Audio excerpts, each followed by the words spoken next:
संत रामपाल जी महाराज एक ऐसे महान संत जिन्होंने अपनी सतभक्ति, तत्व ज्ञान, करुणा और सेवा के बल पर समाज में नई मिसाल कायम की है। संत रामपाल जी महाराज की अगुवाई में उनके सभी सतलोक आश्रमों से समाज कल्याण के अद्भुत कार्यों ने समाज को सुनहरे भविष्य की एक नई उम्मीद दिखाई है। संत रामपाल जी महाराज से नाम दीक्षा लेने के बाद लाखों लोगों की लाइलाज बीमारियां जैसे कैंसर, एड्स आदि ठीक हुई। संत जी के ज्ञान से प्रेरित होकर उनके अनुयायियों ने लाखों यूनिट रक्तदान किया। संत जी ने लाखों बहन बेटियों का दहेज मुक्त विवाह करवाया।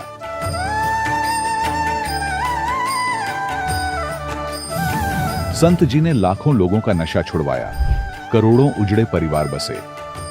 संत जी के आश्रमों में समागम के दौरान निःशुल्क नेत्र चिकित्सा, दंत चिकित्सा प्रदान की जाती है। संत रामपाल जी महाराज द्वारा समय समय पर पर्यावरण संरक्षण के उद्देश्य से बड़े स्तर पर वृक्षारोपण किया जाता है। संत जी ने जरूरतमंदों को तत्काल राहत पहुंचाने के लिए एम्बुलेंस सेवा शुरू की। संत जी अपने अनुयायियों को देहदान के लिए प्रेरित करते हैं, जिससे मानवता की सेवा और चिकित्सा क्षेत्र में सुधार हो सके। संत रामपाल जी महाराज के सभी आश्रमों में हर रोज निःशुल्क भंडारा आयोजित किया जाता है, जहां हर वर्ग, हर जाति और हर धर्म के लोग एक साथ बैठकर भोजन करते हैं।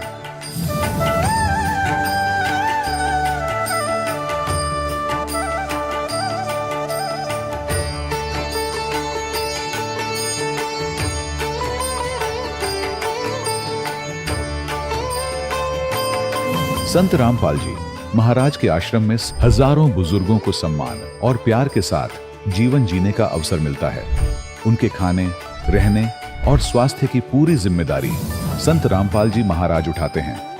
अनाथ बच्चों के लिए संत रामपाल जी महाराज के सभी आश्रम किसी वरदान से कम नहीं। यहाँ उन्हें शिक्षा, संस्कार और भविष्य के लिए बेहतर अवसर प्रदान किए जाते हैं। चाहे बाढ़ हो, भूकंप या महामारी, संत रामपाल जी महाराज और उनके अनुयायी हमेशा ही जरूरतमंदों के लिए सबसे आगे खड़े रहते हैं। कोविड महामारी के दौरान संत रामपाल जी महाराज के आश्रमों से करोड़ों लोगों के लिए भोजन, दवाइयां और जीवन रक्षक सामग्रियां उपलब्ध कराई गई। चाहे गरीब की मदद हो या किसी शोषित और पीड़ित वर्ग के हक और सम्मान की लड़ाई, संत रामपाल जी महाराज ने हमेशा ही उनकी दबी आवाज को सरकारों तक पहुंचाया है और उन्हें उचित न्याय दिलवाने में अहम भूमिका अदा की है। समाज में आध्यात्मिक और सामाजिक मूल्यों के प्रति जागरूकता लाने में संत रामपाल जी महाराज हर कदम पर मानवता के सच्चे सेवक साबित हुए हैं। संत रामपाल जी महाराज का जीवन हमें सिखाता है कि सच्ची सेवा वही है जो निस्वार्थ भाव से की जाए। आइए हम भी इस महान सेवा के कार्य में इस महान संत से जुड़ें और संत रामपाल जी महाराज से नाम दीक्षा लेकर अपने जीवन को धन्य बनाएं।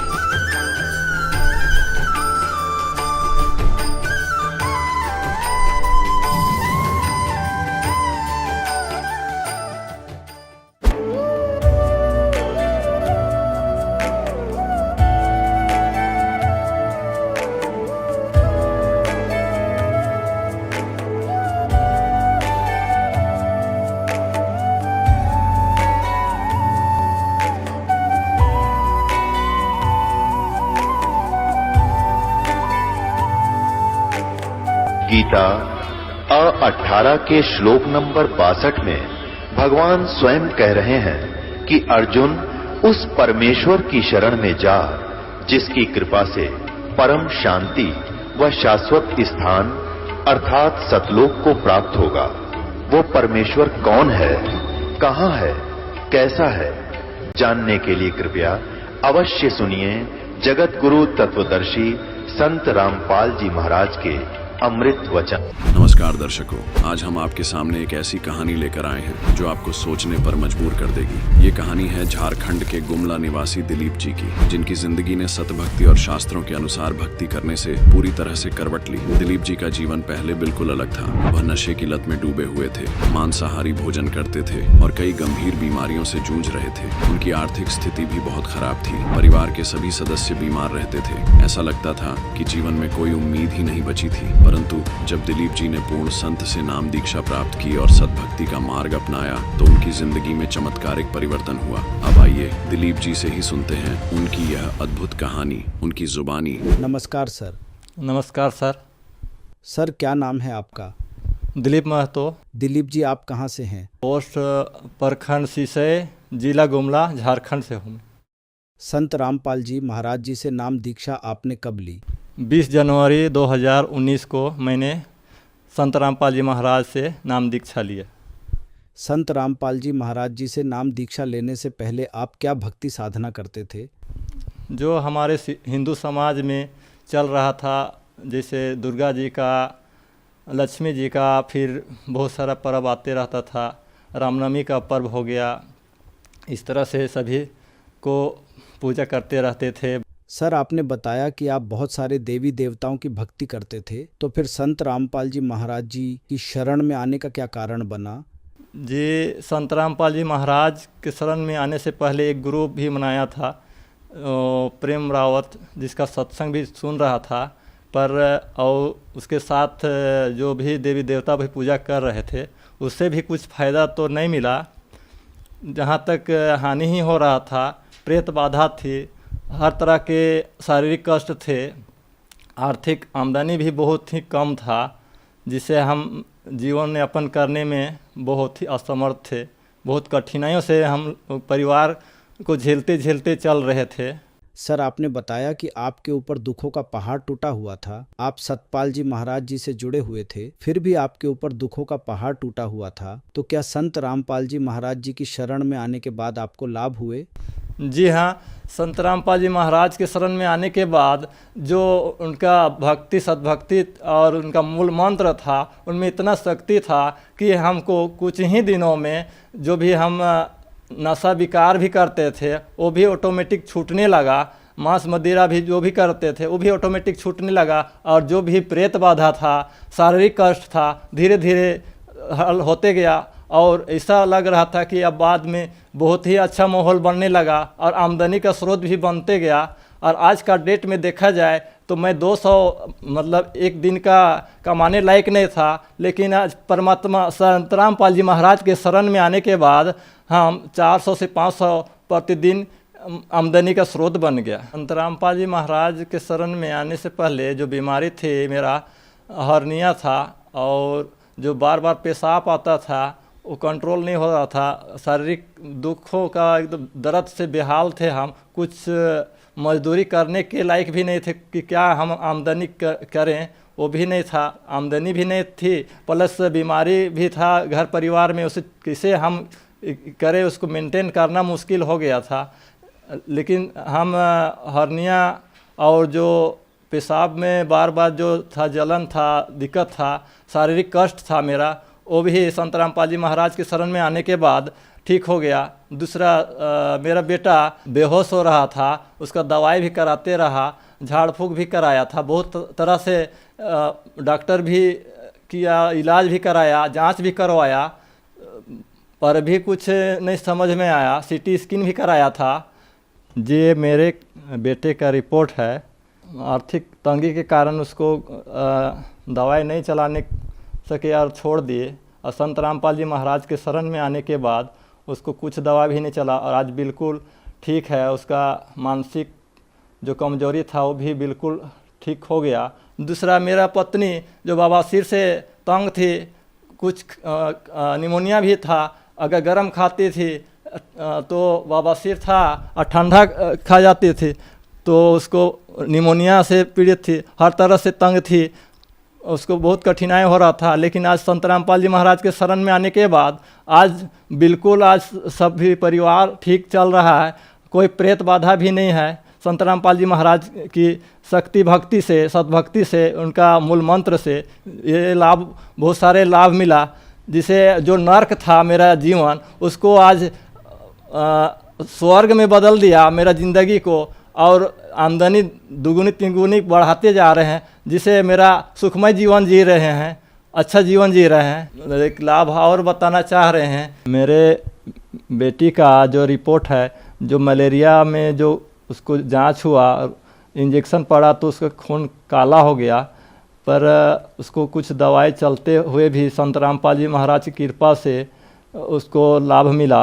जो ये रिपोर्ट है, संत रामपाल जी महाराज की सद्भक्ति से लाभ मिला, वो जो ठीक हो गई अभी, अच्छा बिल्कुल है, ठीक है। संत रामपाल जी महाराज की सद्भक्ति से हमको बहुत सारे लाभ मिला, अभी सभी सुखमय जीवन जी रहे हैं। सर, संत रामपाल जी महाराज जी की शरण में आने के बाद आपको बहुत सारे लाभ मिले, तो जो दर्शक आज आपको देख रहे हैं, खास करके झारखंड के लोगों के लिए आप क्या कहना चाहेंगे?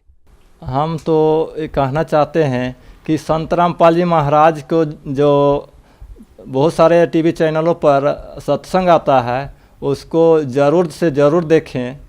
वो ज्ञान को समझने के बाद, देखने के बाद हमको समझ में आएगा कि क्या ज्ञान दे रहे हैं, क्या सद्भक्ति दे रहे हैं, जिससे हमको लाभ मिल रहा है, उसे ज़रूर से ज़रूर देखें।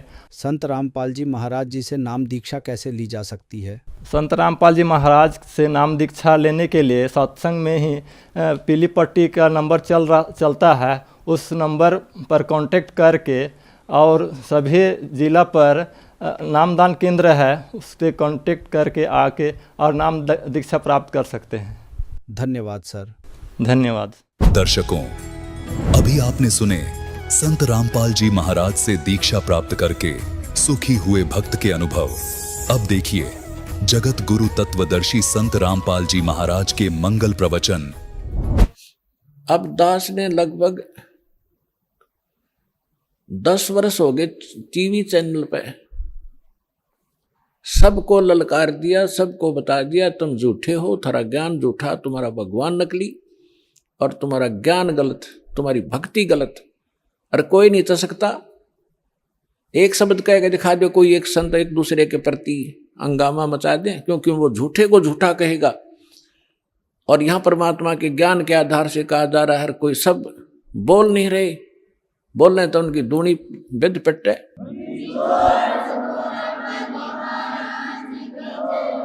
तो ये परमात्मा की दया है बच्चों, आप तक यो ज्ञान पहुंच पाया। ये दास जाने या भगवान जाने या मेरे साथ उस समय से लग रहे ये आपके भाई बहन इस संघर्ष से वो परिचित हैं, कैसे संघर्ष करके आप तक इस सत्र में पहुंचे। जेल तक भेज दिया झूठे केस बना के नकली लोगों ने। लेकिन परमात्मा कहते हैं जिसके साथ भगवान होता है, और सत्य को कुछ दिन दबाया जा सकता है, मिटाया नहीं जा सकता। आज देख रहे हो पूरा विश्व समझ गया कि सच्चाई क्या थी और किस प्रकार से आप तक ये ज्ञान पहुंचा पाए हैं। कोई टीवी चैनल वाला चलाने को तैयार नहीं, क्योंकि सारे नकली बैठे, उनको पैसे चाहिए। एक ये साधना वाले पे पता नहीं परमात्मा ये कौन से जन्म का पुण्यकर्मी था, इसने मच्छी करी और दया हुई दाता की, आप तक जो ज्ञान पहुंच पाया। और अब इसको संभाल के रखना अब कर्तव्य है आपका, प्रत्येक भाई बहन का। सभी विश्व के आप प्राणी आपके भाई बहन हैं, सतलोक के रहने वाले हैं। असंख्य जन्म या धक्के खाते भटकते होंगे हैं, या ना सुखी हो सकते ना सुखी कभी हुए हैं। सबको बता दो, डंडोरा पीट दो कि मोक्ष होगा तो सतलोक आश्रम बरवाड़ा जिला हिसार हरियाणा में है। नाम लो और अपना कल्याण कराओ।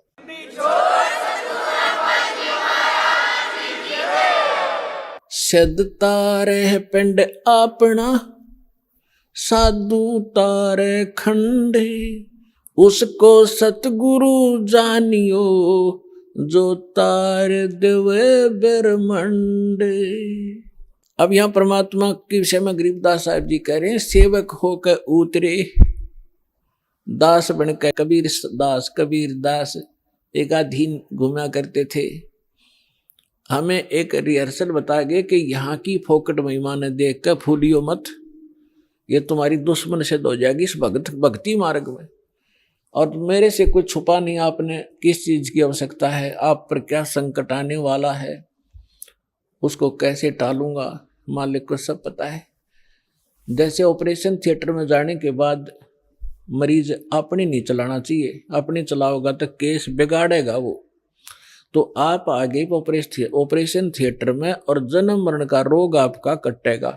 तो इस समय मरीज ने नहीं अपनी चलानी चाहिए, डॉक्टर ने कर देना चाहिए जो वो करना चाहता है। और इस में थोड़ा बहुत कहीं कष्ट होता भी है तो आपके बहुत बड़े भयंकर रोग का नाश हो रहा है, इस करके इसमें विश्वास रखें। फिर बताते हैं, काशीपुरी कष्ट किया, काशीपुरी कष्ट किया, उतरे अधर अधारे, अधर अधार ऊपर से न्यू के न्यू आए। मोमन को मुद्रा हुआ फिर जंगल में दीदारे। मुसलमान को परमात्मा मिले और जंगल में उनका दर्शन हुए। कोटि किरण से सिभाने सुध आसन अधर विमाने, और परसत पूर्ण ब्रह्म को हो शीतल पिंड और प्राण। गोद लिया मुख चूम कर हेम रूप झलकंते, जगर मगर काया करे जैसे दमक पद्म अनंत। अपनी माँ की गोदी में जो परमात्मा आए, इतना सुंदर बालक कि तक देखा नहीं आज तक ऐसा कलर उनका। और माँ की ममता एक विशेष होती है बहन में, बच्चे के प्रति उसने गोद लिया, छाती कहलाया, फिर मुंह चुम्या, प्यार किया।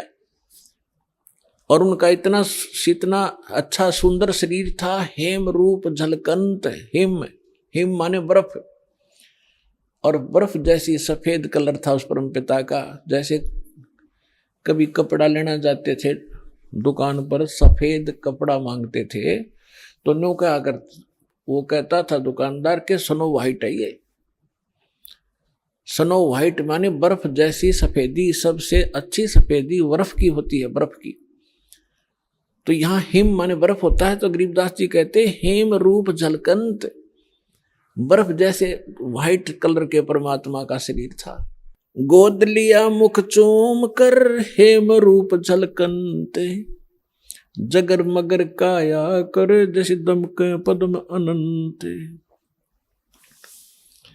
काशी उमटी गुल भया मोमन का घर घेरे, कोई कहे ब्रह्मा विष्णु है, कोई कहे इंद्र कुबेर। बच्चे को देखने के लिए आए।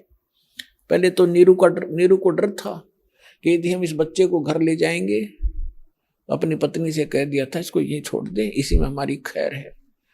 क्योंकि पहले तो हम मुसलमान बना दिए जबरदस्ती, हिंदुओं से लिंक रहा नहीं, मुसलमानों से साथ नहीं। और अब ये पूछेंगे बच्चा कहाँ मिला, हम सच्ची बताएंगे कमल के फूल पर, और कोई कहेगा झूठ बोलते कमल के फूल पर बालक हो ही नहीं सकता। तो ये हमसे बच्चा भी छीनेंगे और हमें यहाँ से नगरी से निकाला भी कर देंगे। लेकिन नीमा नहीं मानी, जिद पर अड़गी कि मैं मरूं चाहे जीऊं, और इस बच्चे को लेकर चाहे मैं देश निकाला ले लूंगी, पर छोड़ू नहीं इसे, मर जाऊंगी इसके साथ में। उसके आगे नीमा। फिर परमात्मा बोले थे, नीरू ने धमकाना चाहा था अपनी पत्नी को, थप्पड़ पहले जीवन में पहली बार हाथ करना चाहा था। परमात्मा बोले गोदी में कि नीरू हमें घर ले चलो, तुम्हें कोई कुछ नहीं कहेगा। जब नवजात शिशु के रूप में बालक और बोले, डर गया नीरू, कोई सिद्ध पुरुष ना हो इसमें, कोई फरिश्ता ना बोलता हो बालक में, और तेरी घड़ी दुर्गति हो जा, चुप करके आ गया था। अब घर आकर के लोग देखना आवे, वो गीत गाती औरतें आवे, नीरू कैसा सुंदर बालक आ रहा है, कमल के फूल पर पाया है, जंगल में पाया है। जैसे भी उनकी बुद्धि ने काम किया, कमल पे फूल ना तो किनारे पड़ा पाया है, मतलब इस तरह की दंत कथा बनाने लगे। तो वहां क्या कह रहे हैं आकर, काशी उमटी गुल भया, यानी सारी काशी उमड़ उमड़ कान लगी, सारा शोर माच गया। मोमन का घर घेरे, उस दुल्हे का घर घेर लिया मोमिन मुसलमान का। कोई कहे ब्रह्मा विष्णु है, कोई कहे इंद्र कुबेर। कितना सुंदर बालक, आम नहीं हो सकता। कोई ब्रह्मा है कि विष्णु में तो कोई सा है, या कुबेर धन का देवता, या इंद्र, उन देवताओं में से कोई एक ये आए हुए हैं।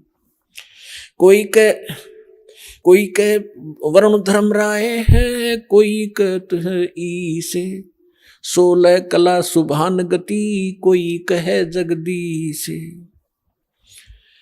कोई कहे छल ईश्वर नहीं, कोई किन्नर कहलाए, कोई कहे गण ईश का जो जो मातरे साए। अब निम्मा बालक में नाम धरे, कोई कहे तो भूत प्रेत से, कोई कहे भगवान के साथ दिखा है। तो नीरू कहते निम्मा जो जो उनसे जीखती है, नाराज होती है, तो मेरे बच्चे का टोक लाओगे, नजर लगाओगे, पता नहीं क्या क्या कह रहे हो। भक्ति मुक्ति ले उतरे ये मेटन तीनों ताप। होए होए, भक्ति और मुक्ति यथार्थ लेकर उतरे दाता, और मेटन तीनों ताप का नाश करने वाले भगवान आए। तुम कौन राम का जपते जापम, तात कटे ना तीनों तापम। तुम किन भगवानों की भक्ति कर रहे हो जिससे तुम्हारे 3 ताप का नाश नहीं हो सकता। तो वो परमात्मा आए, भक्ति मुक्ति ले उतरे और मेटन तीनों ताप। और एक मुसलमान का डेरा करा, दुल्हे का घर डेरा किया, और उसको कहे कबीरा बाप। अपना आत्मा परमात्मा ने कहा है, सो हम शब्द हम जग में ल्याए, सार शब्द हमने गुप्त छुपाए। ये मंत्र सो हम नाम जो कोई देता है उसका अधिकारी नहीं है वो, इस दास के अतिरिक्त। और फिर उसके साथ अकेला सो हम काम नहीं करेगा। अब ये तो नकली ऐसे थे जैसे कोई कार गाड़ी है, कार कोई स्टीयरिंग ले रहा है, उसका स्टीयरिंग, और किसी ने पहिया निकाल रखा है, उसको घुमा रहा है कि या कार आगे हट जाओ, है कोई स्टीयर बच्चों की तरह घुमाए फिरते हैं। ये सारे मिलाकर ही कार बनती है, राम नाम की गाड़ी। अब ये सभी मंत्र मिलकर के यथार्थ गाड़ी होगी, तब ये चलेगी, इसका वास्तविक लाभ मिलेगा जब सारे पुर्जे फटोंगे। दूध न पीवे न अन्न बखे, न पलने झूलनते, अदर अमान ध्यान में कमल कला फूलनते। कोई कहे छल, परमात्मा ने 25 दिन तक ना कुछ खाया ना पिया। अब नीमा को चिंता होगी कि हे परमात्मा, रोने लगी बुरी तरह कि बच्चा कुछ खा नहीं रहा तो कभी भी शरीर छोड़ सकता है। बुरी तरह रोने लगी, अन्न पानी स्वयं भी त्याग दिया लास्ट 25वें दिन, और कहा भगवान या तो ये देना नहीं था शंकर भगवान, और आज दे कर ले रहे हो, इसके साथ मरूंगी मैं, अब जीऊंगी नहीं। इस बिना बच्चे बिना मैं जी नहीं सकती। तो परमात्मा ने सोचा है बुढ़िया मरेगी। उसी समय शंकर भगवान को प्रेरणा की शिव मंडल में उसके लोक से एकदम वो सतर्क हुआ, क्या को मुझे कौन पुकार रहा है। जहां कर देखा एक माई रो रही है, एक साधु रूप बना के। शंकर भगवान वहां आए और पूछा माई क्यों रो रही है। नीमा ने कहा कि महाराज मेरे दुख न ना सुनो, आप भी दुखी हो जाओगे। यूं कह कर फिर रोने लगी। तो भगवान शंकर ने कहा माई कहा करते हैं अपना दुख दूसरे ने सुना दे कुछ हल्का हो जाता है। मेरे लायक कुछ होगा तो मैं कुछ तेरे को भली बात बताऊंगा, तू बता क्या बात है। तो भगवान शंकर ने से नीमा ने बताया कि मैं हमारा संतान नहीं थी बाबा जी, और एक दिन हृदय से पुकारा था अपने भगवान शंकर को, एक कमल के फूल पर लाल दिया मुझे, और ये लड़का 25 दिन का हो गया, ना कुछ खाता ना पीता। तो उसने कहा मुझे दिखा तेरा बालक। नीमा लाई बच्चे ने उठा कर पालने मत है, और सोचा बाबा जी के चरणों में डाल दूं। इसकी जीवन दान दे दे यू। जो ही चरणों में रखना चाहा, बच्चा न्यू का न्यू उठ गया ऊपर, और भगवान शंकर के सिर के सतर में हवा में डट गए बच्चे परमात्मा। अब वह नीमा नो सोच रही थी कि इस बाबा जी में करामात है या मेरा बेटा उड़ा दिया हुआ मैं। परमात्मा गरीबदास कहते हैं, जगत का पेखना पेखा, धनी का नाम ना लेखा। जो सब कुछ करने वाला, उसका जिक्र भी नहीं तुम्हारे पास। फलाने ने कर दिया, धकड़े ने कर दिया, ऐसे तुम अटपट कर रहे थे। अब भगवान शंकर ने सोचा ये कोई सिद्ध पुरुष है, कोई सिद्धि युक्त है। उन्होंने ऐसे हाथ किया गोदी में लेने के लिए। परमात्मा उनकी गोदी में आ गए और आपस में दोनों की 7 बार चर्चा हुई। अर्निमा खड़ी खड़ी देख रही है कि 25 दिन का बालक बोले। वो तो बोलता पहले भी लिया था, लेकिन वो भूल पड़ जाती है हमारे। तब परमात्मा ने कहा कि हे शंकर भगवान। अब शंकर भगवान ने सोचा कि सिद्ध पुरुष है, मुझे भी पहचान लिया इसने तो, कि आप इसको ये कहो, एक कुंवारी गाय लावें और उस कुंवारी गाय के ऊपर आप अपना आशीर्वाद भरा हाथ धर दियो, वह दूध देवेगी। अब पुण्यात्मा, वचन तो मालिक का था, नियमत शंकर जी को बना रखा था। नीमा ने अपना पति बुलाया, उसको सब बातें बताई। वो कुम्हार के घर से एक साफ घड़ा लिया, छोटा सा कोरा मटका घड़ा, और वो गाय लिया बछिया, जिसने दूध पीना छोड़ रखा था और अभी सांड ने टच नहीं करी थी। वो जाके संग बैल नहीं लागा, वो लाके खड़ी करी। शंकर भगवान ने हाथ थपकी मारी, दूध की धार चल पड़ी, पात्र भर गया, अपने आप बंद होगी। डेली दूध देने लगी। जब परमात्मा ने दूध पिया। अपने आत्मा, अब हमने परमात्मा को पहचानना है। हमारे ग्रंथ वेद क्या बताते हैं, वेदों के विषय में क्या सुना जाता है कि इनमें परमात्मा की महिमा लिखी है। तो परमात्मा की महिमा लिखी है, तो जो महिमा परमात्मा की उनमें लिखी है, जिस परमात्मा ने वो लीला की है, तो ही इज गॉड, वही है परमात्मा। अब आपको दिखाते हैं ऋग्वेद मंडल नंबर 9 सूक्त नंबर 1 मंत्र 9 में। उसमें क्या लिखा है कि जब परमात्मा शिशु रूप धारण करके लीला करने आते हैं, तब उनके परवरिश की लीला कुंवारी गायों से होती है। ये देखिएगा, ऋग्वेद मंडल नंबर 9 सूक्त नंबर 10 सूक्त नंबर 1 ऋग्वेद ये मंडल 9। और इसके कौन है अनुवादक और प्रकाशक?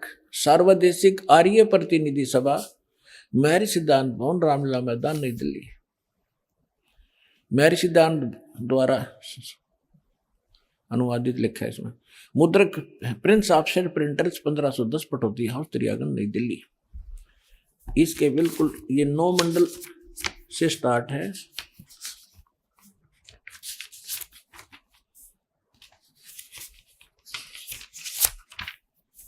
ये देखिएगा, ऋग्वेद मंडल नंबर 9 और सूक्त नंबर 1 और मंत्र नंबर 9।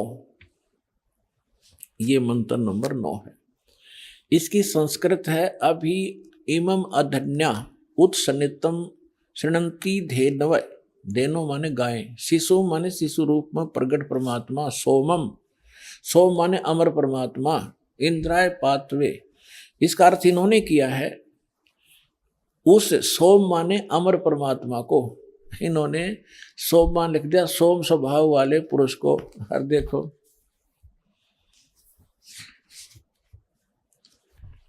अब ये इसी मंत्र के प्रथम, यही ऋग्वेद मंडल 9वें मंडल का प्रथम सूक्त प्रथम मंत्र में ये सोम शब्द है। इसका अर्थ है सोम माने है सोम स्वभाव वाले परमात्मन, यानी सोम माने परमात्मा। हम यहां से इन्हीं के, इन नकलियों के ही इस पहले तो इस अज्ञान को हटाएंगे। अब देखो, उस सोम मान, अब ऋग्वेद मंडल नंबर 9 सूक्त 1 मंत्र हम 9वां आगे। उस सोम माने अमर परमात्मा को, पुरुष माने भी परमात्मा होता, उस अमर परमात्मा को जो शिशु रूप में प्रकट होता है, शिशुम कुमारोष्टामही अभी अधन्या। अभी माने सब प्रकार से, अधन्या माने बिना दनाई, अहिंसन यानी धेनो माने गौवें तृप्त करती हैं। ओए होए, हमने इनसे इतना ही लेना है। जैसे हमारे यहाँ हरियाणा में एक, क्योंकि हमारी लैंग्वेज इन्हीं भाषाओं से बिगड़ कर क्षेत्रीय भाषा बनी है। जैसे हम हरियाणा के अंदर खूड कहते हैं, जो हल से रेखा खींची जाती है, तो संस्कृत में खूड ही शब्द है। और यहाँ अधन्या माने बिना धनाई। हम उस गाय को जो नए दूध नहीं हुई हो उसको अधन्या का, बिना धनाई का करते, या बिना धनाई है। जिसके संग बैल नहीं लागा उसको कंवारी कहते हैं। अभी अधन्या यानी पूर्ण रूप से बिना धनाई, यानी कति कंवारी। जब वो अमर परमात्मा शिशु रूप धारण करके लीला करने आता है, तब उसके बाल परवरिश की लीला कंवारी गायों से होती है। ये क्या कौन कहता है? हमारे वेद कहते हैं। और वेद में परमात्मा ने 600 वर्ष पहले कहा था कि वेद मेरा भेद है, मैं ना वेदन के माही, और जौन वेद से मैं मिला, मैं वो वेद जानते ना ही, कि वेद मेरी महिमा का गुणगान कर रहे हैं। और लेकिन इन वेदों में वर्णित विधि से मेरी प्राप्ति नहीं हो सकती। और जिस वेद से जो परमात्मा स्वयं आकर ज्ञान बताते हैं मैं मिलूं, वो वेद जानते ना ही, वो साधन, वो मंत्र इन वेदों में नहीं है, लेकिन वेद मेरी ही महिमा का गुणगान कर रहे हैं। तो ये स्पष्ट हो गया कि परमात्मा जब शिशु रूप धारण करके लीला करने आते हैं, उनके बालकपन में जो परवरिश की लीला कंवारी गायों से होती है। अब परमात्मा का 600 वर्ष पहले जो लीला की थी वो इतिहास लिपिबद्ध है, वो दिखाता हूं। ये देखिएगा, कबीर सागर संपूर्ण 11 भाग, खेमरा श्री कृष्ण दास प्रकाशन मुंबई से। और ये इन कबीर पंथियों का ही छापा बनाया हुआ है, कोई न सोचे कोई डुप्लीकेट होगा। कबीर पंथी भारत पथिक स्वामी युगलानंद बिहारी द्वारा पुरस्कृत, और यहाँ से छपा है। मुद्रक एवं प्रकाशक खेमरा श्री कृष्ण दास, अध्यक्ष वेंकटेश्वर प्रेस, खेमरा श्री कृष्ण दास मार्ग, मुंबई। अब इसके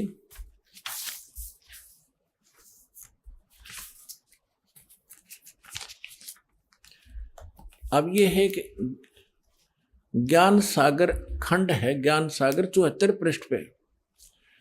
अब कहते हैं, सुन जुल्हा मन भयो आनंदा, जैसे जमी चकोर पाया निशी चंदा। जुल्हे को जब ये पता चला कि ये परमात्मा हमारे लिए आए हैं, यानी जुल्हा बच्चे को पाकर जुल्हा बड़ा खुश हुआ। ले सुत चलो हरस मन कीना, ता तो पुन अस बोल ही लीना।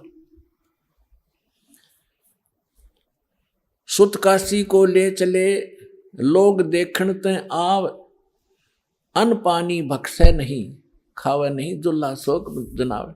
तब जुल्हा मन कीन तिवाना, रामानंद सो कही उत्पाना। मैं सुत पायो बढ़ाओ गुणवंता, कारण कौन बखै नहीं संता। रामानंद ध्यान तब धारा, जुल्हा सो अस वचन उचारा। पूर्व जन्म ते ब्राह्मण जाति, हर सेवा की नी भली भांति। कुछ तो सेवा हर की चुकाता, ते भयो जुल्हो का रूपा। प्रीति प्रभु गए तो लेनी, ताते उद्धान में सुत तो दीना। अब इन्होंने, जैसे कबीर पंथियों ने, वैसे तो दुखी व्यक्ति सब जगह जाते हैं अपने पुत्र के लिए, रामानंद जी से भी मिले होंगे, लेकिन वास्तविकता ये है, क्योंकि परमात्मा ने कहा था कि गरीबदास वाले 12वें पंथ में गरीबदास जी के द्वारा मेरी यथार्थ महिमा की वाणी पुनः प्रकट की जाएगी। तो उसमें भी यही प्रमाण है कि एक अनब्यावर को दूध दिया तत्काल, और पीवे बालक ब्रह्म गति, ताशिव भय दयाल। शिव उतरे शिव मंडल से, अब अवगत वतन विनोद, और मैं के बदन खुलास कर, फिर लिया ईसको गोद। तो यहाँ जैसा भी है, इन्होंने फिर भी उस सच्चाई को पकड़ना, हमने उस समय मालिक के साथ ने क्या लीला की थी। अब ये क्या कह रहे हैं कि रामानंद जी के पास गए, कौन? नीरू, स्वामी रामानंद जी से पूछा कि मुझे एक बालक मिला है, वो खाना नहीं खा रहा, ना दूध पी रहा, क्या कारण है महात्मा जी? तो उसने बताया है कि पिछले जन्म में तू ब्राह्मण था। रामानंद जी ने कहा इसमें जो प्रकरण है ऐसा लिखा है, और तू तेरे से कोई गलती बनी जिस कारण से तू दुल्हा बन गया, और तेरी फिर भी मालिक ने सुन ली, तुझे उद्यान में जंगल में बालक दे दिया।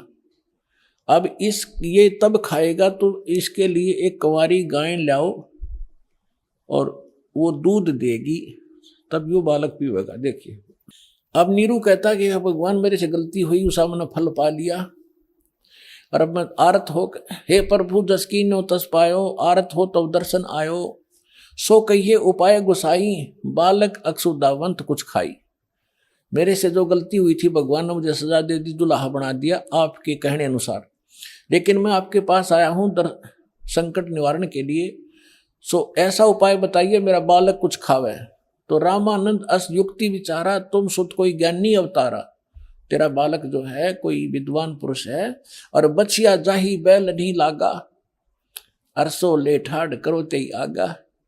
एक बचिया ले आओ जिसको बैल ने टच ना किया हो, और उसके साथ खड़ी कर दो, दूध देवेगी। दूध चलो ते थनते, दूध दियो छिपाए, और अक्षुदावंत जब होवे बालक, ताको देव खवाए। अब दूध पीवत नाम कबीर, दूध तब पीवत नाम कबीरा, खेलत संत मत सब धीरा। अब इससे क्या सिद्ध हो गया? आंखों देखा संत बतावे गरीबदास साहिब जी, और हमारे ग्रंथ बतावे, हमारे वेद बता रहे हैं कि परमात्मा जब शिशु रूप धारण करके आता है वो पूर्ण परमात्मा है, सारी सृष्टि का रचनहार। वो ऐसी लीला करता है, वो कुंवारी गायों से उनके परवरिश होती है बचपन की, और ये लीला 600 वर्ष पहले परमात्मा की लीला वो जीवनी में लिखी है कि उस परमेश्वर ने ऐसी लीला की थी। तो हुई is God, Kabir is God.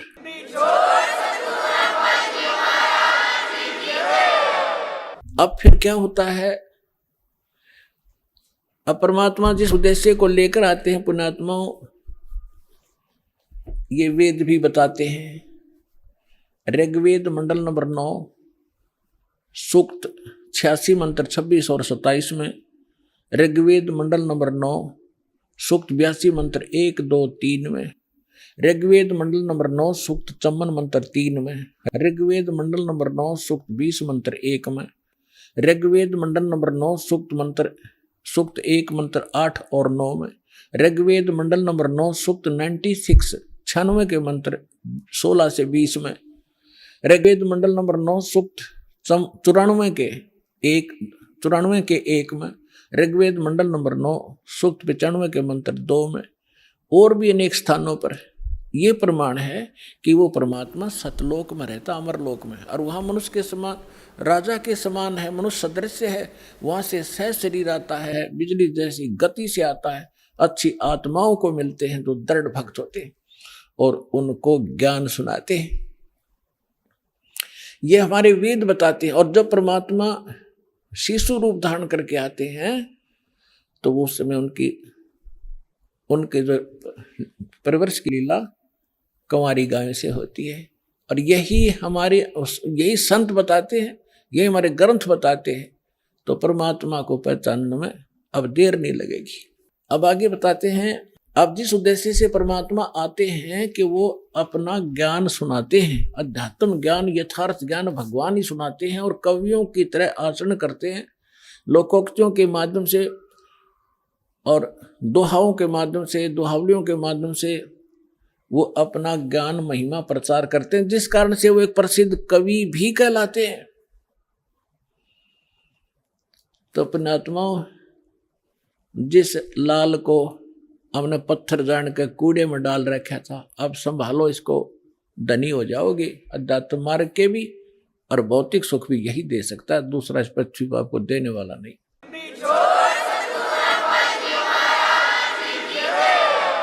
अब क्या हुआ, अब थोड़ा मौखिक सुनाऊंगा, फिर आगे थोड़ी सी, क्योंकि समय का अभाव रहता है, समय फिर एक बार आपको इस बात से दृढ़ कर दूं कि हु इज गॉड, परमात्मा कौन है, वो मिलेगा कैसे, उसका यथार्थ भक्ति मार्ग कौन सा है और कहाँ प्रमाणित है, फिर आप ऐसे दृढ़ हो जाओगे जैसे हम पहले उस नकली ज्ञान पर दृढ़ हो रहे थे, नकली भगवानों पर। रामायण और महाभारत सुनकर नो ऑब्जेक्शन हो गया था, क्योंकि हजारों से एक ही बात सुनी थी। और ऐसा कहते हैं कि जिस झूठ को 100 बार सुन लिया जाए तो वो सत्य महसूस होने लग जाती है। हमने सुन रखी थी 1000 बार, तो अब इस सत्य को जब सुनोगे कुछ धीरे धीरे तो सत्य भी सत्य आपको महसूस होगी। तो फिर सुनाया करेंगे ये अमृतवाणी, आपकी आंखों से आंसुओं की झड़ी लगा करेगी कि कहाँ भूले पड़े थे, कैसा जीवन नाश कर दिया था। हे भगवान, आप रात न उठ कर भी सपने में भी उड़क कर पड़ोगे, हे भगवान नाश हो जाता है, मार्ग ना मिलता था, ये तो भांग का बाड़ा जीवन जाना था। आगे जीवन में कितने कष्ट आपको होंगे वो खड़े दिखाई देंगे। अगर भक्ति ना करते तो ये कष्ट आप पर व्यतीत होते जो भगवान बता रहे हैं, और अब वो खत्म हो जाएंगे। अब क्या बताते हैं कि फिर काजी आगे लड़के का नाम रखने के लिए कुरान शरीफ ले आए। काजी आए कुरान ले, धर लड़के का नाम, अक्सर अक्सर मैं फुरा धन कबीर बल जाऊं मैं। सकल कुरान कबीर है, हरफ लिखे जो लेख, काशी के काजी कहें या गई दीन की टेक। अब काजी आगे परमात्मा के नामांकन करने के लिए, नामाकरण करने के लिए।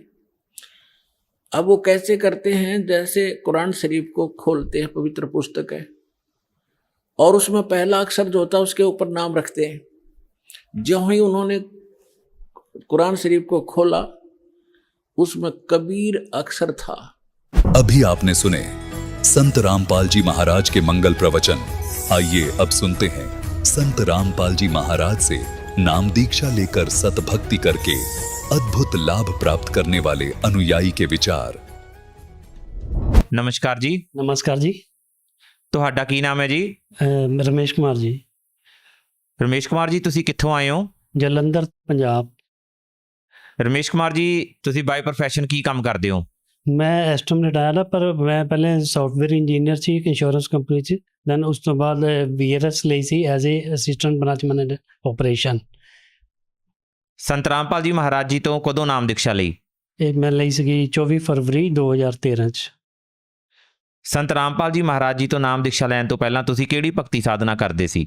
ਸੰਤ ਰਾਮਪਾਲ ਜੀ ਪ੍ਰਮਾਤਮਾ ਜੀ ਨਾਮ ਦੀਕਸ਼ਾ ਲੈਣ ਤੋਂ ਪਹਿਲਾਂ ਅਸੀਂ ਜੋ ਸਾਡੇ ਫੈਮਿਲੀ ਵਾਲੇ ਕਰਦੇ ਸੀਗੇ ਪੁਰਾਣੇ, ਜਿਸ ਤਰ੍ਹਾਂ ਸ਼ਿਵ ਜੀ ਦੀ ਹੋ ਗਈ ਜਾਂ ਦੂਸਰੇ ਦੀ ਭਗਤੀ ਹੋ ਗਈ, ਉਹ ਕਰਦੇ ਸੀਗੇ। ਅਤੇ ਉਹਦੇ ਵਿੱਚ ਵੀ ਥੋੜ੍ਹੀ ਮੈਂ ਤੁਹਾਨੂੰ ਡਿਟੇਲ 'ਚ ਦੱਸਣਾ ਚਾਹੁੰਦਾ ਵੀ 1980 ਦੀ ਗੱਲ ਹੈ, ਨਵੰਬਰ 1980 ਦੀ ਗੱਲ।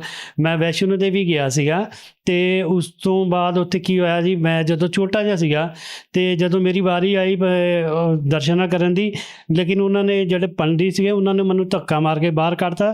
ਪਿਛਲੇ ਵਾਲਾ ਜਿਹੜਾ ਸੀਗਾ ਬੰਦਾ, ਉਹਦੇ ਹੱਥ 'ਚ ਰਿੰਗ ਉਹਨੇ ਦਿੱਤੀ ਅਤੇ ਉਹਨੂੰ ਮੱਥਾ ਟੇਕਣ ਦਿੱਤਾ ਅਤੇ ਮੈਨੂੰ ਉਹਨਾਂ ਨੇ ਬਾਹਰ ਕੱਢਤਾ। ਦੈਨ ਉਹ 1900 ਤੋਂ ਅੱਜ ਦੇ ਸ਼ਰਮਾ ਮੇਰੀ ਫੈਮਿਲੀ, ਮੇਰਾ ਅਸੀਂ ਸ਼ਰਮਾ ਹੈਗੇ ਹਾਂ, ਅਤੇ ਮੈਂ 1980 ਤੋਂ ਲੈ ਕੇ ਅੱਜ ਤੱਕ ਮੈਂ ਕਦੇ ਉੱਧਰ ਪਰਮਾਤਮਾ ਸਿਰਫ ਇੱਧਰ ਹੀ ਗਿਆ, ਉੱਧਰ ਮੰਦਿਰਾਂ 'ਚ ਕਦੇ ਨਹੀਂ ਜਾਂਦਾ।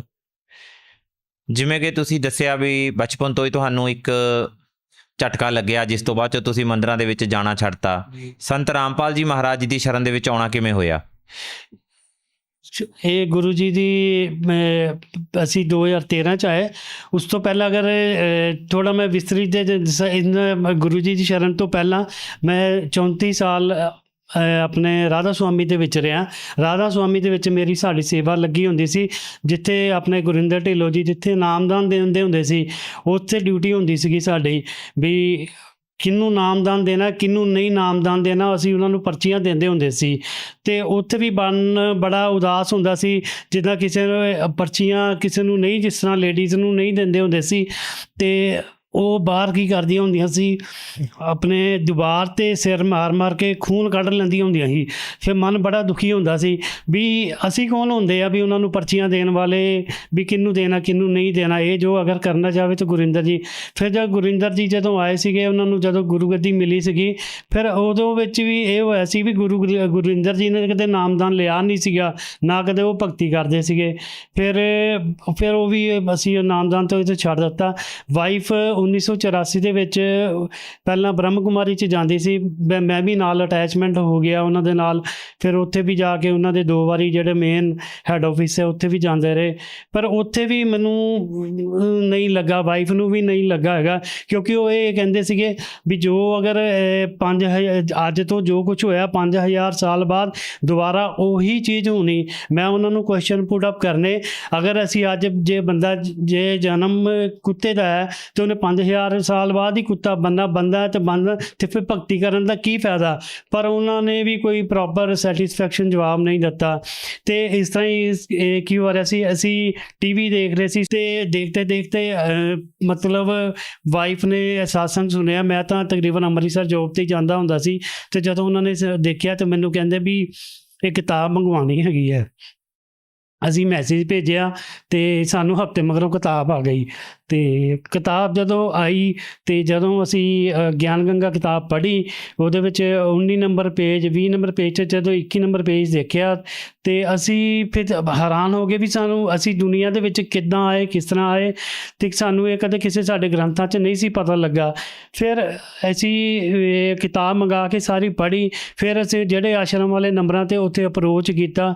ਅਸੀਂ ਸੋਚਿਆ ਵੀ ਸਿੰਪਲ ਹੀ ਹੋਣਾ, ਜਿੱਦਾਂ ਆਮ ਆਸ਼ਰਮ ਹੁੰਦੇ ਆ, ਵੀ ਉਹਨਾਂ ਨੂੰ ਫੋਨ ਕਰਕੇ ਉਹਨਾਂ ਨੂੰ ਪੁੱਛਿਆ ਵੀ ਅਸੀਂ ਆ ਕੇ ਇੱਕ ਵਾਰੀ ਦੇਖਣਾ ਚਾਹੁੰਦੇ ਹਾਂ। ਅਤੇ ਉਹਨਾਂ ਨੇ ਸਾਨੂੰ ਫੋਨ ਕੀਤਾ ਵੀ ਤੁਸੀਂ ਜਦੋਂ ਮਰਜ਼ੀ ਆ ਜਾਓ। ਅਤੇ ਅਸੀਂ ਫਿਰ 23 ਫਰਵਰੀ ਨੂੰ ਗਏ ਸੀਗੇ, ਅਤੇ ਮੈਂ ਔਰ ਵਾਈਫ ਟ੍ਰੇਨ 'ਚ ਗਏ ਅਤੇ ਬਰਵਾਲਾ ਆਸ਼ਰਮ ਪਹੁੰਚ ਕੇ ਉੱਥੇ ਰਾਤ ਨੂੰ ਪਹੁੰਚੇ। ਅਤੇ ਰਾਤ ਨੂੰ ਪਹੁੰਚ ਕੇ ਅਤੇ ਵਾਈਫ ਨੇ ਤਾਂ ਉਸੇ ਵੇਲੇ ਨਾਮ ਲੈ ਲਿਆ, ਕਿਉਂਕਿ ਉਹਨਾਂ ਨੇ ਦੇਖ ਲਿਆ ਸੀਗਾ, ਸਾਰੀ ਕਿਤਾਬ ਪੜ੍ਹੀ ਸੀ, ਲੇਕਿਨ ਮੈਂ ਉਸ ਦਿਨ ਨਹੀਂ ਸੀ ਲਿਆ। ਮੇਰੀ ਥੋੜ੍ਹੀ ਸੋਚ ਇਹ ਸੀਗੀ ਵੀ ਜਿੱਦਾਂ ਬਾਕੀ ਮੰਦਰਾਂ 'ਚ ਹੁੰਦਾ ਜਾਂ ਗੁਰਦੁਆਰਿਆਂ ਦੇ ਵਿੱਚ ਹੁੰਦਾ, ਇੱਥੇ ਵੀ ਉਹੀ ਸਿਸਟਮ ਹੋਊਗਾ। ਅਤੇ ਸਾਰੀ ਰਾਤ ਮੈਂ ਬਸ ਮਤਲਬ ਤੁਸੀਂ ਸੋਚੋ ਮੇਰੀ ਸੋਚ ਜਿੱਦਾਂ ਦੀ ਹੈਗੀ ਆ, ਮਤਲਬ ਮੈਨੂੰ ਝਟਕੇ ਲੱਗ ਗਏ ਸੀਗੇ ਅਤੇ ਮੈਂ ਉਹੀ ਸੋਚ ਰਿਹਾ। ਫਿਰ ਮੈਂ ਸਾਰੀ ਰਾਤ ਦੇਖਿਆ ਉੱਥੇ ਸਿਸਟਮ, ਮੈਂ ਦੇਖ ਕੇ ਮੈਂ ਅਚੰਭਿਤ ਹੋ ਗਿਆ ਵੀ ਰਾਤ ਨੂੰ 1-1:30 ਵਜੇ ਦੀ ਜਿਸ ਤਰ੍ਹਾਂ ਗੱਲ ਸੀਗੀ, ਮੈਂ ਦੇਖਿਆ ਉਹ ਗੁਰੂ ਜੀ ਦੀ ਮਾਤਾ ਮਤਲਬ ਬਾਹਰ ਆਮ ਜਿੱਥੇ ਅਸੀਂ ਬੈਠੇ ਸੀਗੇ ਉੱਥੇ ਘੁੰਮਣ ਡੇ। ਅਤੇ ਮੈਂ ਇਹ ਹੈਰਾਨ ਹੋ ਗਿਆ, ਮੈਂ ਕਿਹਾ ਆਪਾਂ ਗੁਰਿੰਦਰ ਜੀ ਜਿਹੜੇ ਹੈਗੇ ਆ, ਜਿਸ ਤਰ੍ਹਾਂ ਉਹਨਾਂ ਦੀ ਫੈਮਿਲੀ ਆ, ਉਹ ਤਾਂ ਵੱਡੇ ਮਹਿਲਾਂ 'ਚ ਰਹਿੰਦੇ, ਪਰ ਇਹ ਪਰਮਾਤਮਾ ਦੇ ਬੱਚੇ, ਉਹਨਾਂ ਦੀ ਆਪਣੀ ਫੈਮਿਲੀ ਸੀਗੇ, ਉਹਨਾਂ ਦੀਆਂ ਲੜਕੀਆਂ ਵੀ ਸੀਗੀਆਂ, ਜਵਾਈ ਵੀ ਸੀ। ਮੈਂ ਸਾਰਿਆਂ ਨੂੰ ਦੇਖਿਆ ਉੱਥੇ ਹੀ ਬਾਹਰ ਆਪਣੇ ਜਿਸ ਤਰ੍ਹਾਂ ਆਮ ਬੈਠੇ ਸੀਗੇ, ਆਮ ਜਨਤਾ ਬੈਠੀ, ਭਗਤ ਬੈਠੇ ਸੀਗੇ, ਅਤੇ ਉਹ ਵੀ ਉੱਦਾਂ ਹੀ ਬੈਠੇ ਸੀਗੇ, ਅਤੇ ਖਾਣਾ ਵੀ ਭੰਡਾਰਾ ਵੀ ਉੱਥੇ ਉਹੀ ਚੀਜ਼ ਖਾ ਰਹੇ ਸੀ। ਮੈਂ ਹੈਰਾਨ ਹੋ ਗਿਆ, ਮੈਂ ਕਿਹਾ ਇਹ ਤਾਂ ਮੈਂ ਜ਼ਿੰਦਗੀ 'ਚ ਪਹਿਲੀ ਵਾਰੀ ਵੇਖੀ ਹੈਗੀ ਹੈ। ਅਤੇ ਫਿਰ ਮੈਂ ਅਗਲੇ ਦਿਨ ਫਿਰ ਮੈਂ ਪਰਮਾਤਮਾ ਜੀ ਕੋਲ ਇਨਾਮਦਾਨ ਲਿਆ। ਸੰਤ ਰਾਮਪਾਲ ਜੀ ਮਹਾਰਾਜ ਜੀ ਤੋਂ ਨਾਮ ਦੀਕਸ਼ਾ ਲੈਣ ਤੋਂ ਬਾਅਦ 'ਚੋਂ ਤੁਹਾਨੂੰ ਕੀ ਲਾਭ ਪ੍ਰਾਪਤ ਹੋਏ?